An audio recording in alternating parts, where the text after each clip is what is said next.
तो सबसे पहले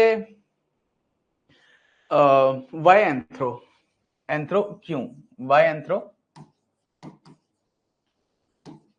और मैंने क्यों चूज किया आखिर एंथ्रो। सबसे पहले इंपॉर्टेंट चीज, दो तीन चीजें हैं कि सबसे पहले इंपॉर्टेंट चीज मुझे लगता है आपको ये देखना चाहिए कि स्कोर कैसा कर रहा है आखिर ये ऑप्शनल। दो तीन चीजें होती हैं, पहला होता है इंटरेस्ट सब्जेक्ट मैटर में, दूसरा चीज होती है कि स्कोर कैसा कर रहा है ऑप्शनल मेंस में, क्योंकि after all we have to bring numbers, हमको नंबर्स चाहिए ताकि मेंस क्वालिफाई हो, हमें नंबर्स चाहिए ताकि रैंक आए। तो anthro is scoring pretty well since 2016 onwards, it is doing good. 16 से ही अच्छा काम कर रहा है, तो सेफ है। सब्जेक्ट मैटर की बात करूं तो subject matter is quite interesting, anthro का it's very very interesting. It talks about evolution of humans from apes to, जो अभी हम प्रेजेंट में होमोसेपियंस हैं, तो हमारा इवोल्यूशन कैसे हुआ है बंदरों से कैसे एप्स आए, एप से कैसे बीच में और सारी स्पीशीज आती हैं, होमो इरेक्टस, निएंडरथल, और फाइनली जो आज हम जैसे हमारा जो स्केलेटन है वैसा क्यों है। तो वो सब चीजें यू विल स्टडी, बहुत इंटरेस्टिंग है। उसके बाद यू विल स्टडी कि हमारा कल्चरल इवोल्यूशन कैसे हुआ है, कैसे स्टार्टिंग में जो ये इंस्टीट्यूशन है, मैरिज का इंस्टीट्यूशन है हमारी सोसाइटी में, जो रिलीजन है, हम लोग जो रिलीजन फॉलो करते हैं, हम लोग का जो पॉलिटिकल स्ट्रक्चर है वो कैसे इवॉल्व हुआ है, हमारी जो इकोनॉमी है वो कैसे इवॉल्व हुई है, मनी सिस्टम कब आया। तो पूरा का पूरा जो इवोल्यूशन है एक तरीके से, बोथ बायोलॉजिकल इवोल्यूशन इंसानों का और कल्चरल इवोल्यूशन इंसानों का, वो इन डेप्थ हम स्टडी करते हैं। तो subject matter is very very very interesting, बहुत मजा आएगा आपको इस चीज में, ठीक है। तो ये चीज है। और तीसरा वाइल प्रिपरेशन, जो मैंने पाया anthro is very much focus on tribal की स्टडीज और ट्राइबल्स का अपलिफ्टमेंट। और आपको पता होगा हमारे इंडिया में मोर देन 750 ट्राइबल ग्रुप्स रहते हैं, और tribals one of the most marginalised community है इंडिया की, most vulnerable, one of the most vulnerable. Displacement tribals face करते हैं, एजुकेशन, हेल्थ, पॉवर्टी, काफी ज्यादा माल न्यूट्रिशन, तो बहुत ज्यादा दिक्कतें फेस करते हैं। तो जब एंथ्रो पढ़ोगे तो you would have a compassion, you would have a compassionate heart, आपका इमोशनल जागेंगे ट्राइबल्स की तरफ, मार्जिनलाइज कम्युनिटी की तरफ। और कहीं ना कहीं आपको जब आप सर्विस में जाओगे, जब आप किसी भी काम में जाओगे, you would have a soft heart for जो हमारी इंडिया की इनइक्वालिटी है, जो इंडिया में वर्नेबल कम्युनिटीज हैं, उनके लिए आप जरूर काम करोगे।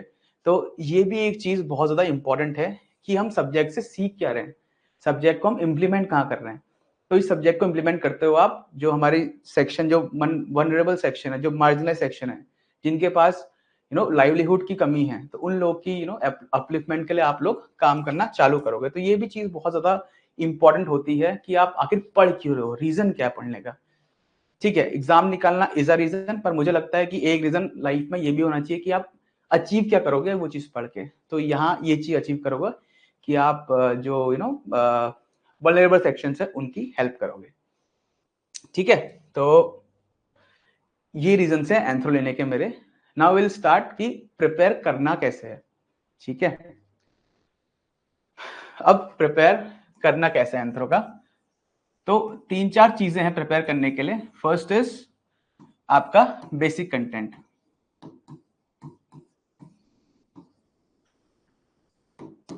एंथ्रो को अगर मैं डिवाइड करूं तो 4-5 सब्जेक्ट में डिवाइड कर सकता हूं इसको। सोशियो कल्चरल एंथ्रोपोलॉजी, ठीक है, शॉर्ट फॉर्म लिख रहा हूं, कंफ्यूजन आई गेस नहीं होगा कि बोल भी रहा हूं। बायोलॉजिकल एंथ्रोपोलॉजी, लिंग्विस्टिक एंथ्रोपोलॉजी, और आपका आर्कियोलॉजिकल एंथ्रोपोलॉजी। ये पेपर 1 का पार्ट है, पेपर 2 का इसके बाद डिस्कस करते हैं। तो बेसिक कंटेंट इसका कहां से आएगा, विल टॉक अबाउट दैट। सबसे पहले सोशियो कल्चर एंथ्रोपोलॉजी का बेसिक कंटेंट अगर मैं आपको बताऊं तो बहुत सारे सोर्सेज आप जहां पर रेफर कर सकते हो। टॉपर्स नोट्स आप रेफर कर सकते हो, बेसिक बुक्स आप रेफर कर सकते हो। तो काफी चीजें, जैसे मैं स्टार्टिंग में ब्रेन ट्री का मटेरियल है वो रेफर किया था। उसके अलावा टॉपर्स नोट्स काफी आप यूज कर सकते हो, जैसे मंदार पाटकी सर के नोट्स, बहुत ही शानदार notes, one of the best notes मैं बोलूंगा एंथ्रो किसी टॉपर्स के हैं तो मंदार पाटकी सर के हैं। उसके अलावा नारायण अमित सर हैं, उनके नोट्स भी बहुत ज्यादा आपको अच्छे दिखेंगे। ठीक है, तो इन नोट्स की हेल्प से you can prepare your basic content. Same goes with biological anthropology. एक बुक आती है पीनाथ करके, काफी अच्छी बुक है। सॉरी यहाँ भूल गया मैं, अक्षय जैन सर की जो बुक है वो भी बहुत ज्यादा रेलिवेंट है।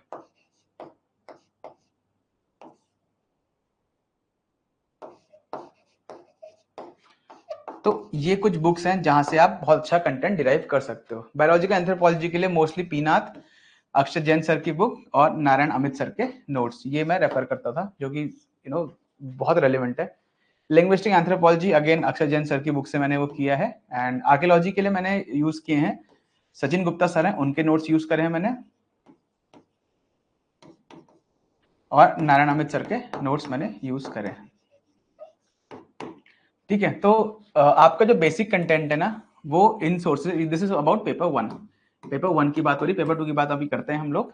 पेपर 1 में मेरे जो मेजर सोर्सेज रहे हैं बेसिक कंटेंट के वो ये रहे हैं, और I think one of the Manda Pataki sir notes, top class note, one of the amazing notes. Narayan Amit sir के नोट्स बहुत अमेजिंग है। सचिन गुप्ता सर के नोट्स भी बहुत आपको अच्छे मिलेंगे। बाकी अक्षय जैन सर की बुक तो है ही, उसका क्या ही बताऊं मैं, पेपर 1 के लिए बहुत ही अमेजिंग बुक है अक्षय जैन सर की बुक। पर अक्षय जैन सर की बुक में ना काफी कुछ 2018 की बुक है, तो आप उतना कंटेंट उतना एनरिच नहीं है, क्योंकि लोग बहुत ही जो टॉपर्स हैं या जो लोग एंथ्रो का दे रहे हैं वो बहुत डीप में अब लिखना चालू कर रहे हैं। तो अक्षय जैन सर की बुक थोड़ा सा ऊपर ऊपर से निकल जाती है, तो you have to go deep now, तो उसके लिए और भी चीजें आती हैं। ठीक है, अगर मैं बात पेपर 2 की बात करूं अब, तो पेपर 2 का बेसिक कंटेंट का you have two things, Indian anthropology और ट्राइबल एंथ्रोपोलॉजी, दो चीजें। ठीक है, बेसिक बुक जो है नदीम हसनैन सर की एक बुक आती है, टेक्स्ट बुक है, इस बुक से दोनों आती है। ठीक है, इंडियन एंथ्रोपोलॉजी भी आती है और ट्राइबल इंडिया, दो बुक्स आती हैं उनकी, और आपकी बेसिक अंडरस्टैंडिंग बहुत ही जबरदस्त करने वाली है। अगर आपने नदीम हसनैन सर की बुक पढ़ी है दोनों, तो आपकी अंडरस्टैंडिंग बहुत अच्छी हो जाएगी Indian anthropology and tribal anthropology के लेके।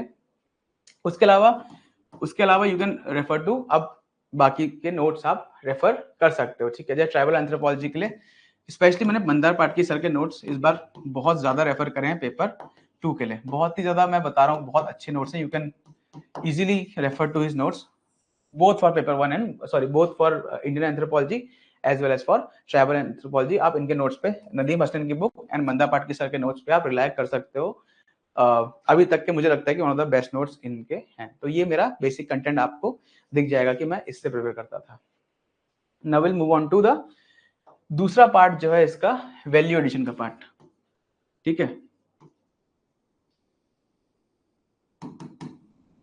तो जैसे आप अगर आप बिगनर हो अभी, तो बिगनर हो, यू वुड नीड एटलीस्ट 6 से 7 महीने आपको लगेंगे एंथ्रो को प्रिपेयर करने के लिए। तो अभी आपको क्या करना है कि जो आपका बेसिक कंटेंट है आपको वो प्रिपेयर करना चालू कर देना है।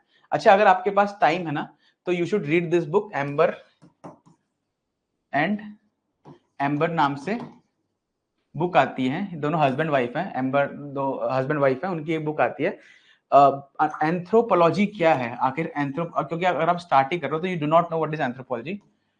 एंथ्रोपोलॉजी क्या है, अगर आप ये बुक पढ़ लोगे तो आपको काफी क्लैरिटी लाइफ में आ जाएगी, व्हाट इज एंथ्रोपोलॉजी, आखिर एंथ्रोपोलॉजी क्या है। और बट थोड़ी see it's a bulky book, थोड़ी डराती है, मेरे को भी बहुत डराती थी ये बुक, तो डरना नहीं है उससे, जस्ट आप एक बार एक राउंड रीडिंग कर लोगे इस चीज की तो काफी शॉर्ट हो जाएगा, आपको काफी मजा आएगा पढ़ने में यार, काफी इतनी मजेदार बुक, ये बुक्स बहुत मजेदार होती हैं। क्योंकि अब मजेदार की बात हो गई है तो मैं एक चीज और बोलना चाहूंगा कि आप जो भी सब्जेक्ट उठा रहे हो ना ऑप्शनल का, आपको सब्जेक्ट से प्यार करना है, मतलब आपको you should love your optional subject. क्यों? क्योंकि हो सकता है आपको 1 2 3 4 साल उसमें बिताने पड़े, और आपको उसमें you have to have a wonderful understanding of the subject. कोई क्वेश्चन कई बार घुमा फिरा के यूपीएससी पूछ लेती है, और उसमें अगर आपको एकदम डीप अंडरस्टैंडिंग नहीं है उस सब्जेक्ट की, तो कहीं ना कहीं आप लूज कर जाओगे। तो you should love your subject. जैसे मैं जब था तो I used to love anthropology, क्या लिखा हूँ, लव, हाँ। तो जब मैं पढ़ता था तो I used to absolutely love anthropology. जब भी एंथ्रोपोलॉजी की बुक खोलता था तो मतलब सारे, क्या ही बोलूँ, मतलब गम वम सारे मिट जाते थे। उसके अलावा काफी सारी वीडियोस आप देख सकते हो, अगर आप बिगनर ही हो तो there are lot of videos that you should watch anthropology की। जैसे एक सीरीज है मैं भी भारत करके, मैं भी Bharat, this is a TV series, YouTube में ये मिल जाएगी आपको। राज्यसभा टीवी जो चैनल है अब संसद टीवी हो चुका है, तो इस चैनल पे आपको मैं भी भारत वीडियोस मिलेंगी। ये ऑलमोस्ट इंडिया के 40 to 45 ट्राइबल ग्रुप्स को इन्होंने बहुत डिटेल में कवर किया हुआ है। तो एक तो ये वीडियो देख के आपको अच्छा लगेगा कि भाई आप इंडिया की इतनी डाइवर्सिटी जो है आप अंडरस्टैंड करोगे, तो अपने आप में एक अच्छा एक्सपीरियंस है। उसके अलावा आपको केस स्टडीज मिल जाएंगी, ट्राइबल्स की, इंडिया के ट्राइबल्स की केस स्टडीज आपको मिल जाएंगी। और case studies is one of the most important thing. अगर आपको मार्क्स लाने हैं तो एग्जाम्स में you would have to quote tribal case study both in paper 2 and in paper 1। दोनों पेपर में आपको ट्राइबल केस स्टडीज कोट करनी होती हैं और यहाँ से आपको 40 से 50 केस स्टडी मिल रही है। तो अगर आपने ये काम बहुत अच्छे करा है ना, तो any time you are 50 to 60 marks ahead of the competition, क्योंकि आपके पास 40 से 50 केस स्टडीज होंगे। आप समझ रहे हैं, आप मैक्सिमम क्वेश्चंस में you can put case studies, तो काफी ज्यादा फायदे में होंगे। इसके अलावा काफी टीचर्स की वीडियोस अवेलेबल रहती हैं यूट्यूब में, काफी टीचर्स की वीडियोस अवेलेबल हैं, तो आप इन वीडियोस को देखना चालू करो, ठीक है। डिफिकल्ट कॉन्सेप्ट जो है वो क्लियर होते जाएंगे आपके, ये देख सकते हो। उसके अलावा डॉक्यूमेंट्रीज हैं,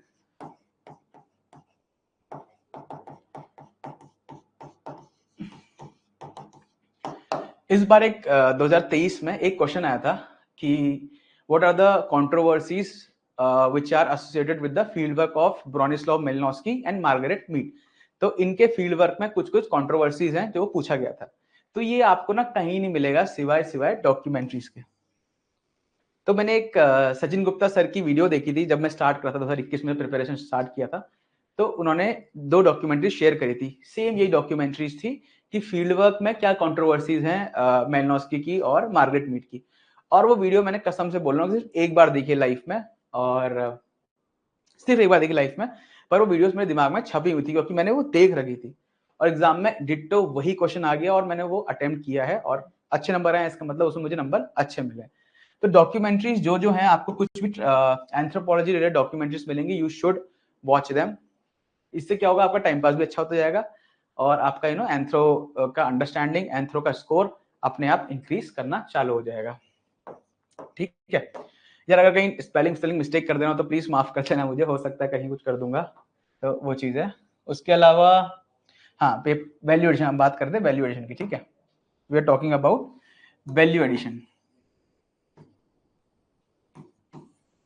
अब आपके बेसिक कंटेंट रेडी है, ठीक है, आपका basic content is now ready. अब आपके 4-5 महीने निकल गए हैं, आपने सारे जो सिलेबस है, सिलेबस के सारे आपके टॉपिक्स रेडी हैं, बेसिक कंटेंट आपका रेडी है जहां से भी आपने उठाया। नाउ अब काम आता है कंपटीशन से आगे निकलने का। वो कैसे होगा, वैल्यू एडिशन करके। अब वैल्यू एडिशन कैसे कैसे होता है, पहला चीज है जो एंथ्रोपोलॉजिकल थिंकर्स हैं, हमारे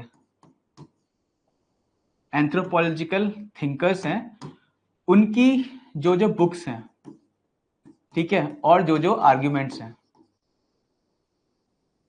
वो आपको अपने नोट्स में ऐड करना है, चाहे वो कोई भी टॉपिक हो। फॉर एग्जांपल आपने टॉपिक लिखा मैरिज का टॉपिक आ गया, तो उसमें हो सकता है आपने एक स्कॉलर की डेफिनेशन लिखी हो, तो अब क्या करना है आपको, आप 3-4 स्कॉलर्स की उसमें डेफिनेशन ऐड करिए। जैसे आपने मान लो कैथलीन गॉ एक हमारी एंथ्रोपोलॉजिस्ट रही हैं, उनकी आप डेफिनेशन ऐड कर सकते हैं। उसके बाद जीपी मर्डॉक साहब रहे हैं, उनकी आप ऐड कर सकते हैं, ठीक है। Western mark, Edward western mark. तो कहने का मतलब यह है बेसिकली अब आपको क्या करना है, next step is adding thinkers, उनकी बुक्स और उनके आर्ग्यूमेंट्स। ये इंपॉर्टेंट क्यों है, क्योंकि एंथ्रोपोलॉजी में, ठीक है, एक दिक्कत रहती है आंसर राइटिंग में, और काफी बच्चे, या मैं भी बहुत बार ये मैं फेस कर चुका हूँ कि जो हमारा कंटेंट निकलता है एग्जाम में, इट इज वेरी जेनरिक, बहुत जेनरिक कंटेंट कभी कभी निकल जाता है। तो अगर आपके पास बहुत सारे एंथ्रोपोलॉजिकल थिंकर्स हैं, उनकी बुक्स है और उनके आर्ग्यूमेंट्स हैं, तो आप कहीं ना कहीं जो जेनरिक आंसर है उसको एंथ्रोपोलॉजिकल आंसर बना दोगे। कैसे, आप कुछ भी आंसर लिख रहे होगे तो यू जस्ट कोट कि भाई इस थिंकर ने इस बुक में ये चीज बोली है, सेकंड पैराग्राफ इस थिंकर ने इस बुक में ये चीज बोली है। तो इससे जो आता है आपका answer becomes very very anthropological. जहां आपको जेनरिक क्वेश्चन में 40% मार्क्स मिल रहे होंगे, वहीं सिर्फ और सिर्फ थिंकर्स के नाम जोड़ के, उनकी बुक्स, उनके आर्गुमेंट जोड़ के, यू वुड गेट 80% मार्क्स। तो this is the importance of thinkers in anthropology and writing answers, ठीक है।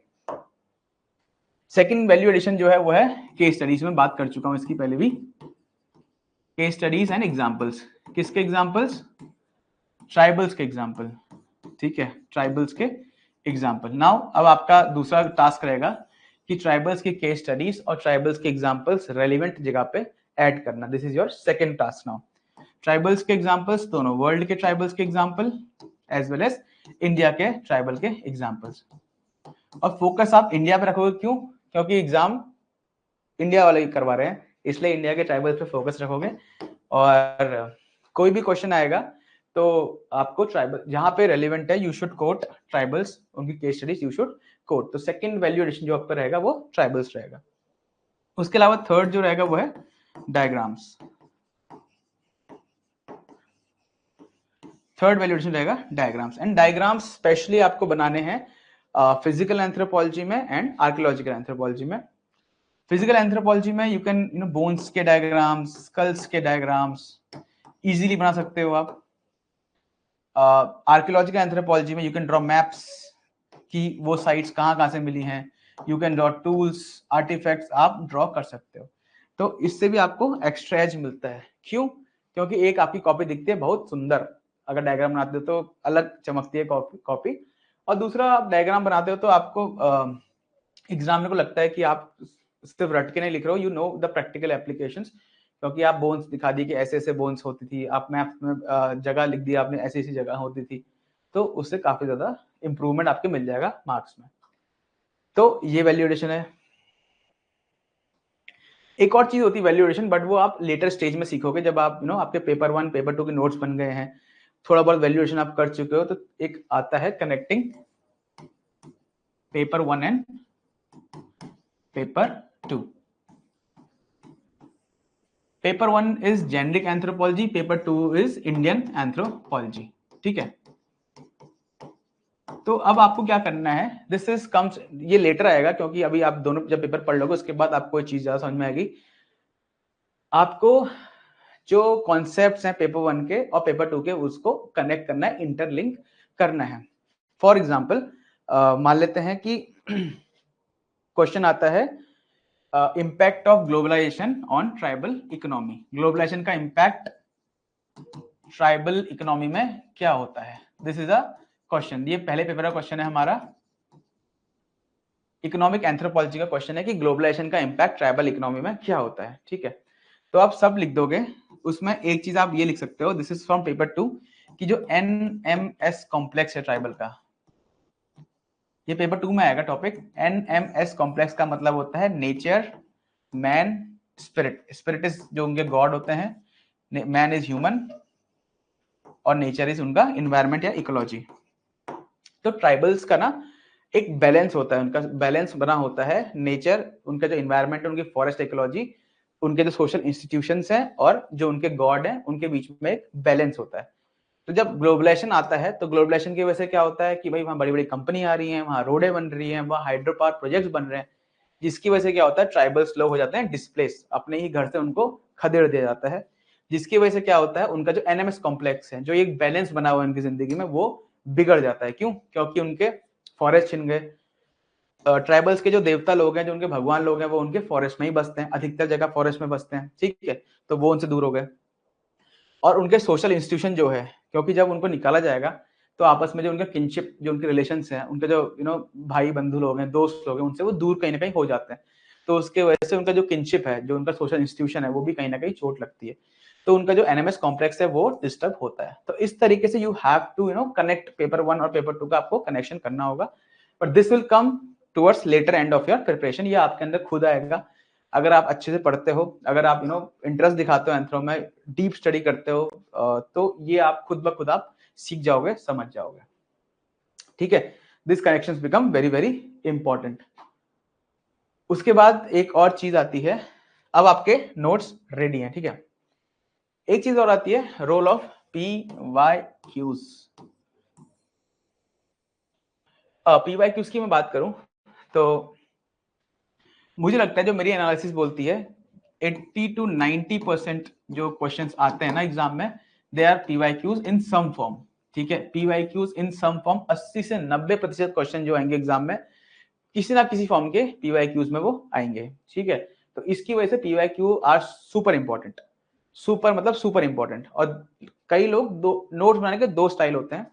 कुछ लोग नोट्स बनाते हैं कि टॉपिक लिखा और नोट्स बनाए, कुछ लोग नोट्स बनाते हैं PYQ बेस्ड, कि जो 2013 से या 1990 से PYQs इकट्ठा कर लिए और उन PYQs के बेसिस पे ही नोट्स बनाए। तो आप वो काम भी कर सकते हो। अक्षयन सर की बुक में वही काम है, विवेक भास्कर सर की बुक में वही काम है, काफी सारे टॉपर्स यही काम करते हैं। इनफैक्ट मैंने भी, मेरे नोट्स आप देखोगे तो PYQs एंड देयर आंसर्स, इसी फॉर्मेट में आपको नोट्स दिखेंगे। और जो चीजें PYQ में नहीं कवर हुई, इनके सिलेबस का पार्ट है पर PYQ कवर नहीं है, वो आप अलग से नोट्स बना लो। बाकी everything you cover in the form of PYQs, ये आप कर सकते हो। और इनफैक्ट मैं कल परसों शिविन सर के साथ बैठा था, थोड़ा डिस्कस कर रहे थे एंथ्रो के ऊपर हम, तो पेपर डिस्कस कर रहे थे 2023 का, पेपर 1 पेपर 2। तो हमने देखा कि almost 100% of the questions, almost 100% of the questions, एक आध छोड़ दो ग्लोटोक्रोनोलॉजी और जो नया क्वेश्चन है, सारे के सारे क्वेश्चंस किसी ना किसी फॉर्म से PYQ से उठ के आए हैं। तो इसलिए बोल रहा हूँ PYQ becomes very very very super important for the preparation of anthropology. बहुत इंपॉर्टेंट है। नोट्स या PYQ की फॉर्म में बना लो, बहुत बढ़िया रहेगा हिसाब। और ये चीज है। एंड फाइनली PYQs हो गए। Will talk about answer writing की बात कर लेते हैं एक बार। Answer writing again it will come into later part of your preparation. जब आप 4 से 5 महीने हो गए, आपका कंटेंट रेडी है, आपने एक बार रिवाइज कर लिया है, चलो 4 से 8, बढ़िया 8 ही लिख दिया मैंने, ठीक है। एक बार आपने रिवाइज कर चुके हो आप, then you will go towards your answers. Answers में सेम फॉर्मेट रहता है, intro, body, conclusion, same format रहता है, कोई इसमें अंतर नहीं आएगी। बस आपको ध्यान रखना है, जो आप इंट्रो, बॉडी, कंक्लूजन, हर चीज में यू शुड रिमेंबर कि थिंकर से आप इंट्रोड्यूस करो। बॉडी में भी मैक्सिमम कोशिश करो कि थिंकर्स के आर्गुमेंट्स आ रहे हैं, एंड कंक्लूड भी, किसी थिंकर ने कुछ बढ़िया कंक्लूजन किया है तो वो करो। जैसे एक आध कंक्लूजन जो है, जो मैं कुछ समझ नहीं आता वो कर देता हूँ। जैसे एक A.L. क्रोबर है एंथ्रोपोलॉजिस्ट, उन्होंने बोला है कि anthropology is the most humanistic of all sciences and most scientific of all humanities. ये एक बहुत जेनरिक कंक्लूजन है, मैं कहीं भी डाल देता हूँ इसको। और एक कंक्लूजन दिया है प्रोफेसर LP विद्यार्थी हैं, पेपर 2 में आएंगे LP विद्यार्थी साहब हमारे। वो बोलते हैं कि anthropologist are not only social doctors who diagnose the problem of society, but they're also social engineers who can reconstruct the society. तो कितनी बढ़िया बात बोली है। और इस कंक्लूजन को मैं कहीं भी यूज कर सकता हूँ, जो रिलेवेंट जगह, ऑब्वियसली बात है रिलेवेंट जगह पे। तो ऐसे कुछ कंक्लूजन्स हैं जो आप इकट्ठा कर सकते हो। अदरवाइज कंक्लूजन में you can also write contemporary relevance, कि क्या कॉन्टेम्पोररी रेलिवेंस रहा है कुछ भी चीज का। फॉर एग्जाम्पल मैरिज में एक क्वेश्चन आता है कि क्या क्या प्रॉब्लम्स हैं एक यूनिवर्सल डेफिनेशन ऑफ मैरिज, क्या मैरिज की यूनिवर्सल डेफिनेशन हो सकती है, नहीं हो सकती है, इसका क्वेश्चन आता है।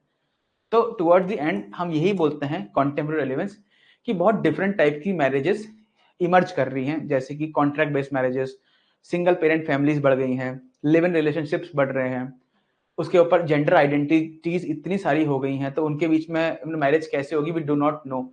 तो इसकी वजह से एक सिंगल डेफिनेशन ऑफ मैरिज होना across all cultures become very difficult.